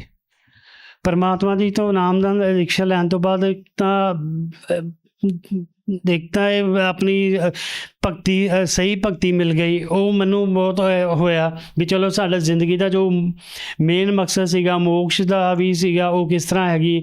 ਔਰ ਜੋ ਵੇਦਾਂ ਪੁਰਾਣਾਂ ਦੇ ਵਿੱਚ ਭਗਤੀ ਜਿੱਦਾਂ ਉਹਦੇ ਹਿਸਾਬ ਨਾਲ ਆਪਾਂ ਨੂੰ ਉਹ ਮਿਲ ਗਈ। ਦੂਸਰੀ ਇਹ ਸੀਗੀ ਵੀ ਚਲੋ ਦੂਸਰੀ ਦੁਨਿਆਵੀ ਭਗਤੀਆਂ ਵੀ ਹੁੰਦੀਆਂ, ਆਪਣੀ ਸਰੀਰਕ ਭਗਤੀ ਜਿਹਨੂੰ ਕਹਿੰਦੇ ਆ, ਉਹਦੇ ਵਿੱਚ ਬੰਦਾ ਭਗਤੀ ਜਦੋਂ ਕਰਦਾ ਵੀ ਕੋਈ ਦੁੱਖਾਂ ਵਾਸਤੇ ਕਰਦਾ ਜਾਂ ਕੋਈ ਸਰੀਰਕ ਕਸ਼ਟ ਹੁੰਦੇ ਆ। ਅਤੇ ਜਿੱਦਾਂ ਸ਼ੂਗਰ ਮੇਰੀ ਬਹੁਤ ਹਾਈ ਹੁੰਦੀ ਸੀ, 385 ਮੋਰ ਦੈਨ 400, ਪਰ ਉਹ ਬਾਅਦ ਦੇ ਵਿੱਚ ਜਦੋਂ ਪਰਮਾਤਮਾ ਜੀ ਕੋ ਨਾਮਦਾਨ ਲਿਆ, ਥੋੜ੍ਹੇ ਸਮੇਂ ਬਾਅਦ ਉਹ ਬਿਲਕੁਲ 2-3 ਮਹੀਨੇ ਬਾਅਦ ਨੋਰਮਲੀ ਤਕਰੀਬਨ ਆ ਗਈ। ਪਹਿਲਾਂ 2-3 ਮਹੀਨੇ ਬਾਅਦ 200 ਦੇ ਕਰੀਬ ਆ ਗਈ। ਪਰ ਮੈਂ ਮੈਡੀਸਨ ਨਹੀਂ ਸੀ ਕਦੇ ਖਾਂਦਾ। ਮੈਂ ਜਦੋਂ ਦੀ ਫਿਰ ਭਗਤੀ ਕੀਤੀ, ਫਿਰ ਮੈਡੀਸਨ ਛੱਡ ਦਿੱਤੀ ਸੀ, ਫਿਰ ਆਪਣੇ ਆਪ ਹੀ ਬਿਲਕੁਲ ਨੋਰਮਲ ਆ ਗਈ, ਸਭ ਕੁਝ ਹੋ ਗਿਆ ਪਰਮਾਤਮਾ ਜੀ ਦੇ। ਅਤੇ ਬਾਕੀ ਪਰਮਾਤਮਾ ਜੀ ਦੇ ਨਾਮਦਾਨ ਤੋਂ ਬਾਅਦ ਵੀ ਇਸ ਤਰ੍ਹਾਂ ਹੋਇਆ, ਬਿਟੀਆ ਜਿਸ ਤਰ੍ਹਾਂ ਮੇਰੀ ਮੈਰਿਜ ਸੀਗੀ, ਤੇ ਪਰਮਾਤਮਾ ਜੀ ਜਦੋਂ ਆਪਣੀ ਨਾਮਦਾਨ ਜਿਸ ਤਰ੍ਹਾਂ ਆਪਣੇ ਦਿੰਦੇ ਹੈਗੇ, ਉਹਨਾਂ ਵਿੱਚ ਨਿਯਮ ਵੀ ਹੈਗੇ ਆ ਵੀ ਤੁਸੀਂ ਜੋ ਕੁਝ ਅਗਰ ਕਰਨਾ ਹੈਗਾ, ਨਾ ਕਿਸੇ ਕੋ ਕੁਝ ਲੈਣਾ, ਨਾ ਕਿਸੇ ਨੂੰ ਦੇਣਾ, ਤੇ ਨਾ ਨਸ਼ਾ ਕਰਨਾ, ਨਾ ਕਿਸੇ ਨੂੰ ਕਰਨ ਦੇਣਾ। ਈਵਨ ਦੈਨ ਜਦੋਂ ਕੋਈ ਮੈਰਿਜ ਵੀ ਹੁੰਦੀ ਹੈ, ਤੁਸੀਂ ਆਪਣੇ ਬੱਚਿਆਂ ਦੀ ਕਰਨੀ। ਰਮੈਨੀ ਸਿਸਟਮ ਹੁੰਦਾ ਗੁਰੂ ਜੀ ਦਾ, ਸਾਡੇ ਇੱਥੇ ਰਮੈਨੀ ਸਿਸਟਮ ਹੈ। 17 ਦੇ ਮਿੰਟਾਂ ਦੇ ਵਿੱਚ ਵਿਆਹ ਹੋ ਜਾਂਦਾ, ਪਰ ਉਹਦੇ ਵਿੱਚ ਨਾ ਕੁਝ ਲੱਤਾ ਜਾਂਦਾ, ਨਾ ਕੁਝ ਦਿੱਤਾ ਜਾਂਦਾ ਹੈਗਾ। ਤੇ ਉਹਦੇ ਵਿੱਚ ਜਦੋਂ ਅਸੀਂ ਬਿਟੀਆ ਮੇਰੀ ਦੀ ਜਦੋਂ ਮੈਰਿਜ ਕਰਨੀ ਸੀ, ਜਾਂ ਗੁਰੂ ਜੀ ਨੇ ਸਾਨੂੰ ਉਦੇਸ਼ ਦਿੱਤਾ ਸੀਗਾ ਵੀ ਕੁਝ ਲੈਣਾ ਦੇਣਾ ਨਹੀਂ ਹੈ, ਪਰ ਉਹਨਾਂ ਦੀਆਂ ਡਿਮਾਂਡਸ ਬਹੁਤ ਸੀਗੀਆਂ। ਉਹ ਕਹਿੰਦੇ ਸੀਗੇ ਵੀ ਉਹਨਾਂ ਦੀ ਫੈਮਲੀਜ਼ ਕੋਈ ਅਮਰੀਕਾ ਰਹਿੰਦੀ ਸੀ, ਕੋਈ ਨਿਊਜ਼ੀਲੈਂਡ ਰਹਿੰਦੀ, ਸੈਟਲ ਫੈਮਲੀ ਸੀ। ਉਹ ਕਹਿੰਦੇ ਸੀ ਅਸੀਂ ਕਰਨੀ ਬੜੀ ਹਾਈ ਫਾਈ ਨਾਲ ਮੈਰਿਜ ਕਰਨੀ ਹੈ, ਇਹ ਕਰਾਂਗੇ, ਸਗਨ ਕਰਾਂ। ਅਸੀਂ ਟੋਟਲੀ ਮਨਾ ਕਰਤਾ। ਅਸੀਂ ਕਿਹਾ ਮੈਰਿਜ ਕਰਨੀ ਹੈ ਤੇ ਕੁਝ ਨਾ ਕੁਝ ਲੈਣਾ, ਨਾ ਕੁਝ ਦੇਣਾ, ਪਰ ਉਹ ਨਹੀਂ ਮੰਨੇ, ਕਹਿੰਦੇ ਅਸੀਂ ਇੱਦਾਂ ਹੀ ਕਰਨਾ। ਪਰ ਪ੍ਰਮਾਤਮਾ ਦੀ ਪਤਾ ਨਹੀਂ ਕੀ ਰਜ਼ਾ ਹੋਈ, ਉਹਨਾਂ ਨੇ ਬਾਅਦ 'ਚ ਸਭ ਕੁਝ, ਅਸੀਂ ਨਾ ਕੁਝ ਨਾ ਲਿਆ, ਨਾ ਕੁਝ ਦਿੱਤਾ। ਈਵਨ ਦੈਨ ਅਸੀਂ ਉਹ ਜਿਹੜੀ ਇੱਕ ਸਰਕਾਰੀ ਜੋ ਸਿਸਟਮ ਹੁੰਦਾ ਹੈ, ਜਦੋਂ ਆਪਾਂ ਕੋਈ ਵੀ ਮੈਰਿਜ ਕਰਦੇ ਆ, ਉਹਦੀ ਇੱਕ ਰਜਿਸਟ੍ਰੇਸ਼ਨ ਜ਼ਰੂਰੀ ਹੁੰਦੀ ਹੈ। ਅਤੇ ਉਦੋਂ ਜਦੋਂ ਇਹਨਾਂ ਦੀ ਆਪਾਂ, ਕਿਉਂਕਿ ਉਹ ਅਨੁਪਦੇਸ਼ੀ ਸੀਗੇ ਔਰ ਅਸੀਂ ਉਪਦੇਸ਼ੀ ਸੀਗੇ, ਮੈਰਿਜ ਕੀਤੀ ਅਤੇ ਉਹ ਸਿਰਫ ਗੁਰਦੁਆਰੇ 'ਚ ਮੈਰਿਜ ਕੀਤੀ ਸੀਗੀ, ਤਾਂ ਕਿ ਆਪਾਂ ਇੱਕ ਰਜਿਸਟ੍ਰੇਸ਼ਨ ਵਾਲੀ ਫਾਰਮੈਲਿਟੀ ਪੂਰੀ ਕਰੀਏ। ਔਰ ਸਾਡੇ ਉਹ ਸਿਰਫ 33 ਜਾਂ 3400 ਰੁਪਇਆ ਲੱਗਾ ਸੀ, ਉਹ ਵੀ ਜੋ ਉਹਨਾਂ ਦੀ ਮਿਨੀਮਮ ਫੀਸ ਹੁੰਦੀ ਹੈ, ਅਤੇ ਉਹ ਸਿਰਫ ਦਿੱਤੀ ਸੀ, ਨਾ ਕੁਝ ਲਿਆ ਨਾ ਕੁਝ ਦਿੱਤਾ। ਜਦ ਕਿ ਉਹਨਾਂ ਦੀ ਜਿੱਦ ਸੀ ਅਸੀਂ ਇੰਨਾ ਕੁਝ ਕਰਾਂਗੇ, ਸਾਡੀ ਫੈਮਿਲੀ ਇੰਨੀ, ਮਤਲਬ ਇੰਨੇ ਬੰਦੇ ਆਉਣਗੇ, ਇੰਨੇ ਆਉਣਗੇ। ਪਰਮਾਤਮਾ ਨੇ ਕੀ ਰਜ਼ਾ ਕੀਤੀ ਮੈਨੂੰ ਨਹੀਂ ਪਤਾ। ਸਾਡੇ ਘਰ 'ਚੋਂ ਮੇਰੀ ਵਾਈਫ, ਮੇਰਾ ਬੇਟਾ ਔਰ ਬਿਟੀਆ, ਔਰ ਦੂਸਰੇ ਪਾਸੇ ਉਹ ਲੜਕਾ ਬਾਹਰੋਂ ਆਇਆ ਸੀ ਕੈਨੇਡਾ ਤੋਂ, ਉਹਦੀ ਮਦਰ ਅਤੇ ਉਹਦੀ ਮਤਲਬ ਫਾਦਰ, 3 ਜਾਣੇ ਉਹ ਅਤੇ 4 ਜਾਣੇ ਉਹ, ਕੋਈ ਬਾਕੀ ਨਹੀਂ ਆਇਆ। ਪਰਮਾਤਮਾ ਦੀ ਇਹ ਬੜੀ ਰਜ਼ਾ ਹੋਈ। ਸਰ ਮੈਂ ਤੁਹਾਨੂੰ ਇੱਕ ਹੋਰ ਚੀਜ਼ ਦੱਸਣਾ ਚਾਹੁੰਦਾ ਵੀ ਪਰਮਾਤਮਾ ਨੇ ਮਤਲਬ ਕਿਸ ਤਰ੍ਹਾਂ ਹੋਰ ਲਾਭ ਤਾਂ ਤਕਰੀਬਨ ਮਿਲਦੇ ਹੀ ਰਹਿੰਦੇ ਹੈਗੇ ਆ। ਇਸ ਤਰ੍ਹਾਂ ਮੈਂ ਇੱਕ ਵੈਸੇ ਤੁਹਾਨੂੰ ਹੋਰ ਚੀਜ਼ ਦੱਸਣਾ, ਜਿਸ ਤਰ੍ਹਾਂ ਬਿਟੀਆ ਬਾਰੇ ਦੱਸਿਆ, ਇੱਦਾਂ ਹੀ ਆਪਣੇ ਮੈਂ ਬੇਟੇ ਬਾਰੇ ਦੱਸਣਾ ਚਾਹੁੰਦਾ।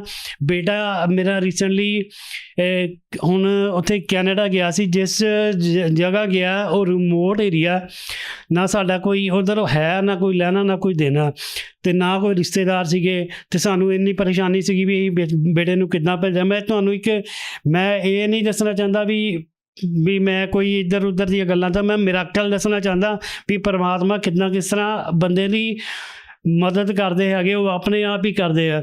ਜਿਸ ਤਰ੍ਹਾਂ ਬੇਟੇ ਨੇ ਜਾਣਾ ਸੀਗਾ, 4 ਦਿਨ ਪਹਿਲਾਂ ਸਾਡੇ ਕੋਲ ਕੋਈ ਸਿਸਟਮ ਨਹੀਂ ਸੀ ਹੈਗਾ ਵੀ ਉਹਨੂੰ ਬੇਟੇ ਨੂੰ ਕਿੱਦਾਂ ਐਡਜਸਟ ਕਰਨਾ। ਅਤੇ ਫਿਰ ਗੁਰੂ ਜੀ ਨੇ ਉੱਥੇ ਆਪਾਂ ਪੁੱਛਿਆ ਵੀ ਉੱਧਰ ਕੋਈ ਮਤਲਬ ਕੋਈ ਨਾਮਦਾਨ ਸੈਂਟਰ ਹੈ ਜਾਂ ਨਹੀਂ ਹੈ। ਅਤੇ ਜਿਹੜਾ ਨਾਮਦਾਨ ਸੈਂਟਰ ਸੀਗਾ ਪਤਾ ਨਹੀਂ ਪਹਿਲੇ 1000-1500 ਕਿਲੋਮੀਟਰ ਦੂਰ ਸੀਗਾ। ਅਤੇ ਜਦੋਂ ਉੱਥੇ ਫੋਨ ਕੀਤਾ ਅਤੇ ਉਹਨਾਂ ਨੇ ਕਿਹਾ ਵੀ ਉਹ ਜਿਹੜਾ ਨਾਮਦਾਨ ਸੈਂਟਰ ਆ ਉਹ ਹੁਣ ਉੱਥੇ ਲਾਗੇ ਆ ਗਿਆ ਜਿੱਥੇ ਬੇਟੇ ਨੇ ਜਾਣਾ ਸੀ। ਅਤੇ ਉਹ ਤੁਸੀਂ ਬਿਲੀਵ ਕਰੋ, ਉਹ ਤਾਂ ਹਾਲੇ 10 ਦਿਨ ਪਹਿਲਾਂ ਹੀ ਉੱਥੇ ਉਹਦਾ ਨਾਮਦਾਨ ਸੈਂਟਰ ਖੁੱਲ੍ਹ ਗਿਆ। ਅਤੇ ਫਿਰ ਜਦੋਂ ਉੱਥੇ ਗਿਆ ਬੇਟੇ ਨੇ ਮਤਲਬ ਆਪਣੇ ਪਰਮਾਤਮਾ ਨੂੰ ਦੇਖ, ਬੱਚਿਆਂ ਨੂੰ ਉੱਥੇ ਹੀ ਉਹਨਾਂ ਨੇ ਐਡਜਸਟਮੈਂਟ ਕਰ ਦਿੱਤੀ ਉਹਦੀ। ਅਤੇ ਉਸ ਤੋਂ ਬਾਅਦ ਜਿੱਥੇ ਹੁਣ ਉਹ ਬੇਟਾ ਕਾਲਜ ਦੇ ਵਿੱਚ ਕਰਦਾ, ਉਸ ਕਾਲਜ ਦੇ ਲਾਗੇ ਜਾ ਕੇ ਨਾ ਤਾਂ ਕੋਈ ਟਰਾਂਸਪੋਰਟ ਦੀ ਫੈਸਿਲਿਟੀ ਹੈ ਨਾ ਕੁਛ ਹੈ। ਅਤੇ ਬੱਚੇ ਜਿੰਨੀ ਦੂਰ ਉੱਥੋਂ ਪੜ੍ਹਨ ਆਉਂਦੇ, ਸਾਰੇ 60 ਕਿਲੋਮੀਟਰ ਦੂਰ ਆਉਂਦੇ ਹੈਗੇ ਪੜ੍ਹਨ, ਉਹ ਵਾਪਿਸ ਉੱਥੇ ਜਾਂਦੇ ਆ। ਪਰ ਪਰਮਾਤਮਾ ਨੇ ਉਹ ਕੀ ਦੇਖੋ ਮਿਰਾਕਲ ਹੈਗੇ, ਉਸ ਬੱਚੇ ਨੂੰ ਉੱਥੇ ਹੀ ਇੱਕ ਰੂਮ ਮਿਲਿਆ, ਅਤੇ ਉੱਥੇ ਮਤਲਬ ਰੂਮ ਵੀ ਉਹਨੂੰ ਇਕੱਲਾ ਅਪਾਰਟਮੈਂਟ ਮਿਲਿਆ, ਅਤੇ ਨੌਕਰੀ ਵੀ ਉਹਨੂੰ ਉੱਥੇ ਹੀ ਮਿਲ ਗਈ ਹੈ। ਇਸ ਤੋਂ ਜ਼ਿਆਦਾ ਮੈਂ ਤੁਹਾਨੂੰ ਕੀ ਦੱਸ ਸਕਦਾ ਕਿ ਜਦ ਕਿ ਬਾਕੀ ਉਹਦੇ ਬੱਚੇ ਦੇ ਸਾਰੇ ਕਾਲਜ 300 ਸਟੂਡੈਂਟ ਹੈਗੇ, ਉਹ ਸਾਰੇ 60 ਕਿਲੋਮੀਟਰ ਤੋਂ ਦੂਰ ਉੱਥੇ ਜਾ ਕੇ ਆਉਂਦੇ ਆ, ਜਾ ਕੇ ਆਪਣੇ ਫਿਰ ਵਾਪਿਸ ਜਾਂਦੇ ਆ। ਉਹ ਇਕੱਲਾ ਹੀ ਬੱਚਾ ਉੱਥੇ ਹੈਗਾ।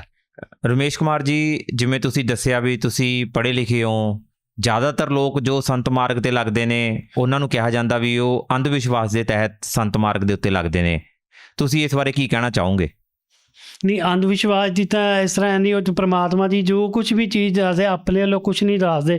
ਇੱਕ ਇੱਕ ਚੀਜ਼ ਉਹ ਪਹਿਲਾਂ ਉਹ ਤੁਹਾਨੂੰ ਉਹ ਦਿਖਾਉਂਦੇ ਆ, ਗੀਤਾ ਦੀ ਖੋਲ੍ਹ ਕੇ ਦਿਖਾਉਂਦੇ ਆ, ਦੂਸਰੇ ਸਾਰੇ ਵੀ ਜੋ ਵੀ ਗ੍ਰੰਥ ਹੈਗੇ ਇੱਕ ਇੱਕ ਚੀਜ਼ ਉਂਗਲ ਦੇ ਨਾਲ ਦਿਖਾਉਂਦੇ ਆ, ਸ਼ਲੋਕ ਦੱਸਦੇ ਵੀ ਇਹ ਸ਼ਲੋਕ ਨੰਬਰ ਹੈ, ਇਹ ਅਧਿਆਇ ਨੰਬਰ ਇੰਨਾ, ਸਾਰੀਆਂ ਚੀਜ਼ਾਂ ਉਹ ਦੱਸਦੇ, ਆਪਣੇ ਵੱਲੋਂ ਕੋਈ ਚੀਜ਼ ਨਹੀਂ ਦੱਸਦੇ। ਨਾਲ ਉਹ ਜੋ ਵੀ ਦੱਸਦੇ ਹੈਗੇ ਆ ਵੀ ਭਗਤੀ ਮਾਰਗ ਕਿਸ ਤਰ੍ਹਾਂ ਕਰਨਾ ਹੈਗਾ, ਉਹ ਤਾਂ ਸਿਰਫ ਭਗਤੀ ਦਾ ਇੱਕ ਮਾਰਗ ਦੱਸਦੇ। ਉਹ ਵੀ ਕਹਿੰਦੇ ਜੋ ਕੁਝ ਵੀ ਮਿਲਣਾ ਤੁਸੀਂ ਇਹ ਭਗਤੀ ਕਰੋਗੇ ਤੁਹਾਨੂੰ ਉਹਦਾ ਹੀ ਫਲ ਮਿਲਣਾ, ਮਤਲਬ ਹੋਰ ਕੁਝ ਨਹੀਂ ਉਹਦੇ ਵਿੱਚ ਹੈਗਾ ਜੋ ਕੁਝ ਵੀ ਹੈ। ਦੇਖਣ 'ਚ ਆ ਰਿਹਾ ਵੀ ਅੱਜ ਜਿਹੜਾ ਪੰਜਾਬ ਆ ਉਹਦੇ ਜਿਹੜੇ ਜਵਾਨ ਨੇ, ਕੁੜੀਆਂ ਮੁੰਡੇ ਬਹੁਤ ਸਾਰੇ ਨਸ਼ੇ ਦੇ ਵਿੱਚ, ਨਸ਼ੇ ਦੀ ਜਿਹੜੀ ਲੱਤ ਆ ਉਹਨਾਂ ਨੂੰ ਬਹੁਤ ਬੁਰੀ ਤਰ੍ਹਾਂ ਲੱਗੀ ਹੋਈ ਆ, ਜਦ ਕਿ ਜਿਹੜੇ ਸੰਤ ਰਾਮਪਾਲ ਜੀ ਮਹਾਰਾਜ ਜੀ ਤੋਂ ਨਾਮ ਦੀਕਸ਼ਾ ਲੈ ਲੈਂਦੇ ਨੇ ਉਹ ਕਿਸੇ ਕਿਸਮ ਦਾ ਨਸ਼ਾ ਨਹੀਂ ਕਰਦੇ। ਤੁਸੀਂ ਜਿਹੜਾ ਪੰਜਾਬ ਦਾ ਯੁਵਾ ਸਮਾਜ ਆ ਉਹਨੂੰ ਕੀ ਸੰਦੇਸ਼ ਦੇਣਾ ਚਾਹੁੰਦੇ ਹੋ? ਮੈਂ ਤਾਂ ਇਹੀ ਸੰਦੇਸ਼ ਦੇਣਾ ਚਾਹੁੰਦਾ, ਜਿਸ ਤਰ੍ਹਾਂ ਆਪਣੇ ਪੰਜਾਬ ਦੇ ਵਿੱਚ ਇਹਨਾਂ ਦੇ ਇੱਕ ਰੀਤੀ ਰਿਵਾਜ, ਜਾਂ ਉਹਨੂੰ ਰੀਤੀ ਰਿਵਾਜ ਹੀ ਸਮਝ ਲਓ, ਜੋ ਕਹਿੰਦੇ ਆ ਜਿੰਨਾ ਚਿਰ ਕਿਸੇ ਦੀ ਮੈਰਿਜ ਜਾਂ ਕਿਸੇ ਦੇ ਕੋਈ ਫੰਕਸ਼ਨ ਦੇ ਵਿੱਚ ਕੋਈ ਬੰਦਾ ਸ਼ਰਾਬ ਨਾ ਪੀਵੇ ਜਾਂ ਕੁਝ ਮਾਸ ਮदिरा ਨਾ ਕਰੇ ਤੇ ਉਹਨੂੰ ਉਹ ਫੈਮਿਲੀ ਨੂੰ ਜਾਂ ਉਹ ਦੂਸਰੀ ਨੂੰ ਜਾਂ ਸ਼ਾਦੀ ਜਾਂ ਕੋਈ ਵੀ ਫੰਕਸ਼ਨ ਨੂੰ ਸਫਲ ਨਹੀਂ ਸਮਝਿਆ ਜਾਂਦਾ। ਜਦ ਕਿ ਮਤਲਬ ਹੁਣ ਤੁਸੀਂ ਦੇਖੋ, ਇੱਕ ਐਗਜ਼ਾਮਪਲ ਮੈਂ ਦੇਣਾ, ਘਰ ਦੇ ਵਿੱਚ ਉਹ ਲੋਕ ਅਖੰਡ ਪਾਠ ਵੀ ਰਖਾਉਂਦੇ ਆ, ਜਗਰਾਤੇ ਵੀ ਕਰਾਉਂਦੇ ਆ, ਪਰ ਸ਼ਾਮ ਜਦੋਂ ਬੱਚਿਆਂ ਦੀ ਮੈਰਿਜ ਕਰਦੇ ਅਗਲੇ ਦਿਨ ਜਾਂ ਕੋਈ ਸ਼ਗਨ ਕਰਦੇ ਆ, ਉਹ ਅਗਲੇ ਦਿਨ ਕਿੰਨੀ ਸ਼ਰਾਬ ਪੀਂਦੇ ਆ, ਕਿੰਨਿਆਂ ਦਾ ਜੀਵ ਹੱਤਿਆ ਕਰਦੇ ਆ। ਮਤਲਬ ਸੋਚ ਉਹਨਾਂ ਦੀ ਦੇਖੋ ਕਿੱਥੇ ਤੱਕ ਮੈਂਟੈਲਿਟੀ ਹੈਗੀ ਹੈ। ਇੱਕ ਪਾਸੇ ਆਪਾਂ ਪਰਮਾਤਮਾ ਦੇ ਨਾਮ ਕਰਾਉਂਦੇ, ਅਗਲੇ ਦਿਨ ਕਿੰਨੀਆਂ ਜੀਵ ਹੱਤਿਆ ਕਰਦਾ ਹੈ। ਅਤੇ ਇਹ ਇੱਕ ਇਹਨਾਂ ਦਾ ਪੰਜਾਬੀਆਂ ਦਾ ਜਾਂ ਪੰਜਾਬ ਵਾਲਿਆਂ ਦਾ ਸਟੇਟਸ ਸੀਗਾ ਵੀ ਨਸ਼ਾ ਵਗੈਰਾ ਕਰਦੇ ਜਾਂ ਨਾ ਕਰੋ। ਪਰਮਾਤਮਾ ਦੇਖੋ, ਪਰਮਾਤਮਾ ਜੀ ਦੇ ਬੱਚੇ ਜਿਹੜਾ ਹੈਗੇ, ਪਰਮਾਤਮਾ ਦੀ ਪਹਿਲੀ ਇੱਕ ਇਹੀ ਹੈਗੀ ਆ, ਜਦੋਂ ਵੀ ਆਪਾਂ ਕੋਈ ਨਾਮ ਦੀਕਸ਼ਾ ਲੈਂਦੇ ਹੈਗੇ ਆ, ਉਹਨਾਂ ਦੀ ਕੰਡੀਸ਼ਨ ਪਹਿਲੀ ਹੈਗੀ ਆ, ਨਾ ਤੁਸੀਂ ਨਸ਼ਾ ਕਰਨਾ, ਨਾ ਕਿਸੇ ਨੂੰ ਨਸ਼ਾ ਕਰਨ ਦੇਣਾ, ਨਾ ਕਿਸੇ ਨਸ਼ਾ ਕਰਨ ਦੇ ਸਹਿਯੋਗ ਕਰਨਾ ਹੈਗਾ। ਤੇ ਗੁਰੂ ਜੀ ਦੇ ਜਿੰਨੇ ਵੀ ਆਪਣੇ ਸ਼ਿਸ਼ੇ ਹੈਗੇ ਆ ਜਾਂ ਜਿੰਨੇ ਵੀ ਭਗਤ ਉਹਨਾਂ ਦੇ ਜਿਨ੍ਹਾਂ ਨੇ ਨਾਮਦਾਨ ਲੱਤਾ, ਗੁਰੂ ਇਹ ਪੂਰੇ ਵਰਲਡ ਦੇ ਵਿੱਚ ਆਪਣਾ, ਮੈਂ ਤੁਹਾਨੂੰ ਡੰਕੇ ਦੀ ਚੋੜ ਨਾਲ ਕਹਿ ਸਕਦਾ, ਨਾ ਉਹ ਨਸ਼ਾ ਕਰਦੇ ਆ, ਨਾ ਉਹ ਕਰਨ ਦਿੰਦੇ ਆ ਕਿਸੇ ਨੂੰ, ਔਰ ਨਾ ਹੀ ਕਿਸੇ ਕੋ ਅਗਰ ਕੋਈ ਬੰਦਾ ਕਹਿੰਦਾ ਮੈਨੂੰ ਇਹ ਕੋਈ ਬੀੜੀ ਸਿਗਰਟ ਆਹ ਫਲਾਨੀ ਚੀਜ਼ ਲਿਆ, ਅਗਰ ਤੁਸੀਂ ਉਹਨਾਂ ਨੂੰ ਪੈਸੇ ਵੀ ਆਫਰ ਕਰ ਦਿਓ ਵੀ ਇਹ ਮੈਨੂੰ ਚੀਜ਼ ਲਿਆ ਕੇ ਦੇ ਦਿਓ, ਈਵਨ ਦੈਨ ਉਨਕੇ ਬੱਚੇ, ਉਹਨਾਂ ਦੇ ਬੱਚਿਆਂ ਨੂੰ ਵੀ, ਪਰ ਉਹ ਕੋਈ ਨਹੀਂ ਲਿਆ ਕੇ ਦੇਗਾ ਜਿਹੜੇ ਵੀ ਆਪਣੇ ਪਰਮਾਤਮਾ ਨੇ ਜਿਨ੍ਹਾਂ ਨੇ ਉੱਥੋਂ ਨਾਮਦਾਨ ਲੱਤਾ ਹੋਇਆ। ਅਤੇ ਮੈਂ ਤਾਂ ਇਹੀ ਤੁਹਾਨੂੰ ਦੇਖੋ ਕਹਿਣਾ ਵੀ ਇਹ ਨਸ਼ੇ ਦੇ ਵਿੱਚ ਦੇਖੋ ਕਿੰਨੀ ਹਾਲਤ ਖਰਾਬ ਹੁੰਦੀ ਹੈ। ਲੋਕ ਤਕਰੀਬਨ ਹਰ ਪਿੰਡਾਂ ਦੇ ਵਿੱਚ ਕਿੰਨੇ ਬੰਦੇ ਬੱਚੇ ਮਰਦੇ ਆ, ਉਹ ਕਰਦੇ ਆ। ਅਤੇ ਇਹ ਅਸੀਂ ਅਗਰ ਆਪਾਂ ਲੋਕ ਨਸ਼ਾ ਆਪਣੇ ਛਡਾਉਣ ਦੇ ਵਿੱਚ ਕਿੰਨੇ ਪੈਸੇ ਖਰਚ ਕਰਦੇ ਆ, ਨਸ਼ਾ ਛਡਾਓ ਕੇਂਦਰਾਂ 'ਚ ਜਾਂਦੇ ਆ, ਉਹ ਕੋਈ ਜਾਂਦੇ, ਪਰ ਪਰਮਾਤਮਾ ਜੀ ਕਹਿੰਦੇ ਤੁਸੀਂ ਇੱਕ ਵਾਰੀ ਇਹ ਭਗਤੀ ਕਰੋ, ਇੱਕ ਵਾਰੀ ਨਾਮਦਾਨ ਲੈ ਲਓ, ਤੁਹਾਨੂੰ ਮੈਂ ਗਰੰਟੀ ਦੇਣਾ ਹੈਗਾ ਵਾ ਤੁਸੀਂ ਇਹ ਬਿਲਕੁਲ ਨਸ਼ਾ ਇਨ ਫਿਊਚਰ ਕਦੇ ਕਰੋਗੇ ਵੀ ਨਹੀਂ, 100% ਗਰੰਟੀ ਵੀ ਦਿੰਦੇ ਆ। ਹੁਣ ਜਿਸ ਤਰ੍ਹਾਂ ਤੁਹਾਡੇ ਬੱਚੇ ਆ ਜਾਂ ਕੋਈ ਵੀ ਆਪਾਂ ਕੋਈ ਨਸ਼ਾ ਕਰਦੇ ਆ, ਅਤੇ ਜੇ ਆਪਾਂ ਉਹੀ ਆਪਣੇ ਬੱਚਿਆਂ ਨੂੰ ਭਗਤੀ ਮਾਰਗ 'ਤੇ ਲਵਾ ਕੇ ਨਾਮਦਾਨ ਦਵਾ ਕੇ ਜੇ ਨਸ਼ਾ ਸਾਬਰਾ ਛੁਡਾ ਸਕਦੇ ਹਾਂ, ਅਤੇ ਇਸ ਤੋਂ ਵਧੀਆ ਹੋਰ ਕੀ ਹੋ ਸਕਦਾ। ਅਸੀਂ ਤਾਂ ਸਰਕਾਰ ਨੂੰ ਵੀ ਬੇਨਤੀ ਕਰਦੇ, ਸਰਕਾਰ ਇੰਨਾ ਪੈਸਾ ਲਗਾਉਂਦੀ ਹੈ, ਸਭ ਕੁਝ ਕਰਦੇ, ਪਰ ਕੋਈ ਨਹੀਂ ਕਰਦੇ। ਸ਼ਰਾਬ ਤਾਂ ਸਰਕਾਰ ਤਾਂ ਆਪ ਹੀ ਨਸ਼ਿਆਂ ਦੇ ਵਿੱਚ ਦੇਖੋ ਉਹਨਾਂ ਨੂੰ ਬੜਾਵਾ ਦਿੰਦੀ ਹੈ, ਹਰ ਸਾਲ ਟੈਕਸ ਲਗਾਉਂਦੀ ਆ, ਉੱਥੇ ਠੇਕੇ ਖੁਲਵਾਉਂਦੀ ਹੈ, ਕਰਵਾਉਂਦੀ। ਸਰਕਾਰ ਨੇ ਕੁਛ ਨਹੀਂ ਕਰਨਾ। ਸਰਕਾਰ ਵੱਲੋਂ ਤੁਹਾਡਾ ਕੋਈ ਫੈਮਿਲੀ ਵਾਲਾ ਬੱਚਾ ਮਰੇ ਭਾਵੇਂ ਜੀਵੇ, ਤੁਹਾਡੇ ਕੋਈ ਫੈਮਿਲੀ 'ਚ ਭਾਵੇਂ ਤੁਹਾਨੂੰ ਖਾਣ ਨੂੰ ਮਿਲੇ ਨਾ ਮਿਲੇ, ਉਹਨੇ ਆਪਣੀ ਕਮਾਈ ਕਰਨੀ ਹੈ। ਅਤੇ ਤੁਸੀਂ, ਮੈਂ ਫਿਰ ਬੇਨਤੀ ਕਰਦਾ ਵੀ ਤੁਸੀਂ ਇਹ ਸਤਸੰਗ ਜ਼ਰੂਰ ਸੁਣੋ। ਗੁਰੂ ਜੀ ਦੀ ਸੰਤ ਰਾਮਪਾਲ ਜੀ ਮਹਾਰਾਜ ਜੀ ਦੀ ਐਪ ਹੈਗੀ, ਉਹ ਡਾਊਨਲੋਡ ਕਰਕੇ ਸਤਸੰਗ ਸੁਣੋ, ਕੁਛ ਨਾ ਕੁਛ ਤਾਂ ਤੁਹਾਨੂੰ ਜ਼ਰੂਰ ਮਿਲੇਗਾ। ਬੰਦਾ ਇਹ ਨਾ ਸੋਚੋ ਵੀ ਮੈਂ ਉੱਥੇ ਜਾਣਾ ਵੀ ਮੈਨੂੰ ਇੰਨੇ ਪੈਸੇ ਦੇਣੇ ਪੈਣੇ ਹੈਗੇ ਆ, ਇਹ ਮਤਲਬ ਟੋਟਲੀ ਫ੍ਰੀ ਆਫ ਕੋਸਟ ਹੈ। ਪਰ ਇੱਕ ਹੱਥ ਜੋੜ ਕੇ ਬੇਨਤੀ ਹੈ ਕਿ ਤੁਸੀਂ ਆਪਣਾ ਸਤਸੰਗ ਗੁਰੂ ਜੀ ਦਾ ਜ਼ਰੂਰ ਸੁਣੋ ਤੇ ਆਪਣੇ ਕਲਿਆਣ ਕਰਾਓ। ਬਹੁਤ ਬਹੁਤ ਧੰਨਵਾਦ ਜੀ। ਧੰਨਵਾਦ ਜੀ।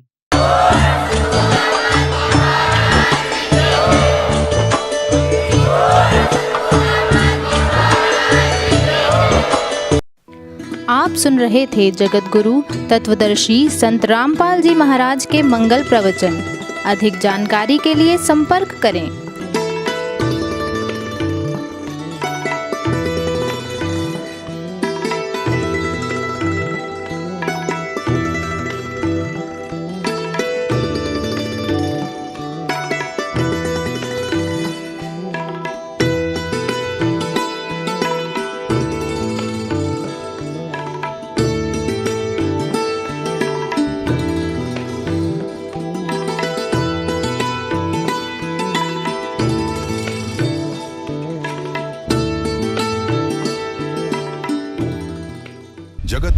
तत्वदर्शी संत रामपाल जी महाराज जी के पावन सानिध्य में भक्ति की अलख जगाने तथा श्रद्धालुओं को सत्य भक्ति मार्ग का रास्ता दिखाने हेतु कनाडा के लोकप्रिय channel the TV NRI channel पर जगत गुरु तत्वदर्शी संत रामपाल जी महाराज जी के मंगल प्रवचनों का प्रसारण प्रतिदिन सुबह 7:30 बजे से 8:30 बजे तक तथा रात्रि 7:30 बजे से 8:30 बजे तक किया जा रहा है। इस सत्य भक्ति मार्ग को अपनाने के लिए अधिक से अधिक सत्संग प्रसारण देखें। इस सत्संग प्रवचन का सीधा प्रसारण संत रामपाल जी महाराज लाइव सत्संग YouTube चैनल और जगत गुरु संत रामपाल जी महाराज Facebook पेज पर भी देख सकते हैं।